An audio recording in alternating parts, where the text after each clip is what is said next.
Hello friends, welcome to hello. కొద్దిగా days wise వచ్చింది మంది. అయితే నిన్న బిగ్ బాస్ థర్డ్ వీక్ నామినేషన్లో ఎవరో మీలో అంతమంది రీతు చౌదరికి అన్యాయం చేశాడు డీమన్ పవన్ అని అనుకుంటున్నారు. కింద కామెంట్ చేయండి. నాకైతే క్లియర్ కట్గా డీమన్ పవన్ అన్యాయం చేశాడు రీతు చౌదరికి. ఎందుకంటే డీమన్ పవన్ చాక్లెట్ ఇచ్చాడు రీతు చౌదరికి. నువ్వు ఎలాగైనా క్యాప్టెన్ అవ్వాలని నాకు ఉంది అని చెప్పింది రీతు చౌదరి ఎవరికి, డీమన్ పవన్. అయితే ఇలాగ నామినేషన్ ఉంది. బిగ్ బాస్ ఏదో ఒకటి లాస్ట్కి పెడతారు, ఫిట్టింగ్ పెడతారని వాళ్ళకి కూడా తెలుసు. అయితే నువ్వెందుకు బిస్కెట్ ఇవ్వలేదు డీమన్ పవన్? నువ్వు బిస్కెట్ ఇచ్చుంటే నిన్ను నామినేషన్ నుంచి సేవ్ చేసింది కదా. అయితే లాస్ట్కి బిగ్ బాస్ ఏం చెప్పాడు డీమన్ పవన్కి, నువ్వు క్యాప్టెన్ కదా, నీకు స్పెషల్ పవర్ ఇస్తాను నామినేషన్ కంటెస్టెంట్లో ఒకరిని సేవ్ చేసి అని చెప్పాడు బిగ్ బాస్. అయితే నువ్వు ఆ రోజు బిస్కెట్ ఇచ్చుంటే ఇవన్నీ అవ్వకపోదు, నువ్వు ఫీల్ అవ్వకపోదు.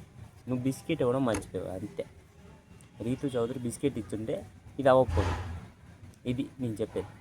అయితే నేను నామినేషన్కి వస్తే కడిగి పడేసింది ఎవరు, హరీష్ గారు కడిగి పడేశారు డీమన్ పవన్కి. ఇంకా డీమన్ పవన్కే చాక్లెట్ ఇస్తే ఈ లత్కోర్ పనులు మాకు రాదు ఇది అది అని చెప్పాడు అనమాట. ఏది పడితే అది చెప్పాడు. ఇప్పుడు మాస్క్ మ్యాన్ ఏమనుకుంటాడంటే అతను చెప్పిందే కరెక్ట్ అనుకుంటాడు. ఎప్పుడు బర్నీ గారి మీదే పడతాడు. నామినేషన్ వచ్చేసరికి బర్నీ గారి మీదే పడతాడు. ఎందుకో అంటే బర్నీ గారు ఇప్పటికీ నాకు ఫేక్ కనిపిస్తున్నాడు, ఇది అది ఇది అంటే బర్నీ గారే కనబడతాడు నాకు నామినేషన్ వస్తే. ఉట్టి బర్నీ గారే అతని మీదే పడతాడు గడిగడికి. ఎందుకో కంటిన్యూ అవ్వండి, చెప్తాను. అయితే ఇంకోటి ఏం చెప్తానంటే, నిన్న ఫస్ట్ టైం ఒక కామనర్ ఏడ్చింది. అది కూడా శ్రీజ. అంటే నాకు కొద్దిగా బాధగా అనిపించింది ఏడ్చినప్పుడు. ఎందుకంటే ఇప్పుడు నాగార్జున సార్ వీకెండ్లో చెప్పడం వేరే, నువ్వు ఎక్కువ మాట్లాడుతున్నావు ఇది అదే, వీకెండ్లో చెప్పడం వేరే. అక్కడ కూడా కొద్దిగా ఫీల్ అయింది. నామినేషన్లో కూడా అంటే నాగార్జున సార్ చెప్పిన తర్వాత నామినేషన్ స్టార్ట్ అవుతుంది కదా. సంజన గారు కూడా కొద్దిగా ర్యాష్గా చెప్పారు నామినేషన్లో, కొద్దిగా ర్యాష్గా మాట్లాడింది. ఏడుస్తారు, ఎవరైనా ఏడుస్తారు. ఆమె గొంతే అంత మరి బాధపడింది, కొద్దిగా ఏడ్చింది, గట్టిగా ఏడ్చింది ఎవడు శ్రీజ. ఇంకా రీతు చౌదరి కన్నీళ్ళు కూడా రావు రీతు చౌదరికి ఏడుస్తే. ఎందుకో నాకు తెలియట్లే, ఏడుస్తుందో నవ్వుతుందో తెలియాలి కదా.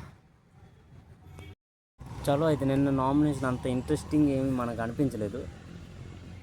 ఇక్కడతో అంటే నిన్న ఎంటర్టైన్మెంట్ ప్రకారంగా ఇమాన్యుయల్, సంజన గారు, బర్నీ గారు, ఇంకా సంజన గారు, ఈ నలుగురు బాగా ఎంటర్టైన్ చేశారు. ఎంటర్టైన్మెంట్ ప్రకారంగా బిగ్ బాస్ వేరే లెవెల్ అంతే. అంటే వేరే లెవెల్ అంటే బిగ్ బాస్లో ఉన్న కంటెస్టెంట్ వేరే లెవెల్. ఇమాన్యుయల్ వచ్చాడు కాబట్టి బెస్ట్ కంటెంట్ ఇస్తున్నాడు అనమాట. అది ఈరోజు రివ్యూ. అయితే like, comment, share and subscribe. ఎక్కువ ఇవ్వకూడదు, షార్ట్ లేదు.